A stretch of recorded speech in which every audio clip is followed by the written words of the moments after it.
बिस्मिल्लाहिर्रहमानिर्रहीम। मैं हूं नासिर अब्बासी और आप देख रहे हैं हमारा यूट्यूब चैनल। कुछ दिन कबल CSS के इम्तिहान का रिज़ल्ट आया और सिंध से कोई भी उसमें नुमाया कारकर्दगी नज़र नहीं आई। कोई सीट हासिल नहीं कर सके, कोई इम्तिहान में कामयाब नहीं हो सके। इसी वजह से सिंध में अब तक बहुत सी पोस्टें खाली हैं जहां सिविल सर्विस का इम्तिहान पास ना करने की वजह से किसी को अपॉइंट नहीं किया गया।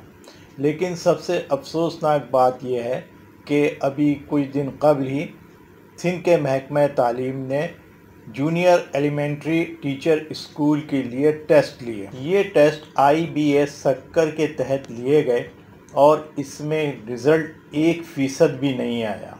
यानी जूनियर एलिमेंट्री टीचर के लिए जो टेस्ट हुए उसमें किसी के अंदर इतनी काबिलियत नहीं थी कि वो ये टेस्ट पास कर लेता। हालांकि 8 महीने कबल ही महकमा तालीम ने ये बता दिया था कि ये टेस्ट छठी जमात से लेकर 10वीं जमात तक के कोर्स से लिए जाएंगे, जिसमें माशरती उलूम, जोग्राफिया और दीगर सब्जेक्ट के अलावा साइंस और इंग्लिश, जनरल नॉलेज और हालात हाज़िरा के बारे में सवालात किए जाएंगे जो उम्मीदवार जवाब नहीं दे सके, इनका भी जवाब नहीं दे सके। जूनियर एलिमेंट्री स्कूल टीचर की कुल पोस्टें 1439 थीं, जिसके लिए पूरे सिंध से 1,60,578 अफराद ने टेस्ट में हिस्सा लिया और इसमें 1258 ही उम्मीदवार कामयाब हो सके। यानी नतीजा 0.78% रहा, यानी 1% भी नतीजा नहीं आया। ये सिंध की तालीमी काबिलियत का मयार है। सिंध के महकमा तालीम की तरफ से ये खुशखबरी वज़ीर आला सिंध मुराद अली शाह को सुना दी गई कि 13 साल से वो तालीम को बर्बाद करने की जो कोशिशें कर रहे थे वो कामयाब होनी शुरू हो गई हैं। और CSS के इम्तिहान के बाद junior elementary teacher school teachers के अंदर भी तालीमी मेयार खुलकर सामने आ गया कि तालीम सिंध में किस कदर बर्बाद हो चुकी है कि छठी जमात से लेकर 10वीं जमात तक के कोर्स में से भी उम्मीदवार जवाब नहीं दे सके। सिंध गवर्नमेंट अपने 13 सालों में तालीम और सेहत के शोबों को बर्बाद करने के लिए मुकम्मल तौर पर लगी हुई है और इसकी कामयाबी के रिज़ल्ट अब आना शुरू हो गए हैं।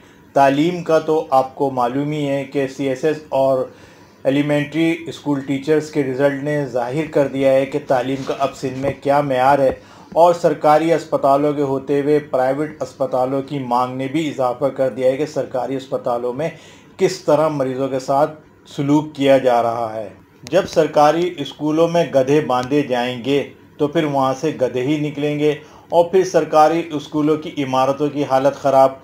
उनके लिए एक एक बेंच, वो भी लकड़ी की मामूली सी बेंच, 29,000 रुपये फ़ी बेंच के हिसाब से ख़रीदी जाएगी। एक एक बेंच 29,000 रुपये की ख़रीदी जाएगी।